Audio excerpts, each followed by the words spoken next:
St. Louis storm survivors in need of financial assistance from FEMA have less than 2 hours to begin an application. Tonight, city leaders learned their request to give those impacted by the May 16th tornado more time to apply was denied. Brent Solomon is back from a Northside Community Forum where that news was a hot topic, Brent. It sure was. The message tonight now, if you haven't applied for FEMA help yet, get your request in ASAP.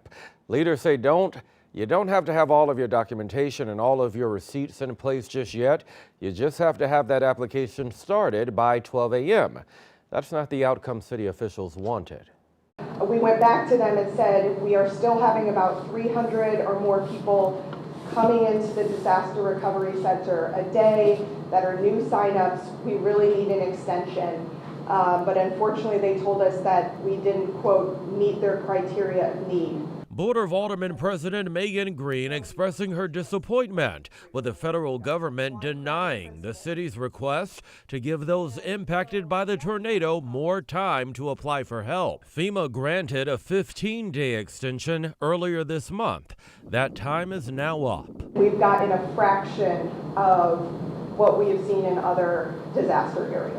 And a lot of that is because of these federal cuts, these DOGE cuts. Green spoke at a Northside Independent Neighborhood Association meeting where people came to hear what the city will do to invest in storm-ravaged North City. A demand for massive infusion of capital into this community. I just really want to see what is the best way forward for the North Side. Green points to $30 million in RAM settlement money set aside for home repairs and relocation assistance, some of that being dispersed through the United Way. A lot of what I'm hearing is about, okay, some temporary rent, some temporary tax abatements, and debris removal, but nothing really about rebuilding. Green admitting a need for a much larger citywide conversation. I think we need to be creating a redevelopment fund for the North Side out of those RAMS funds. That you can't have a 30-year city that is crumbling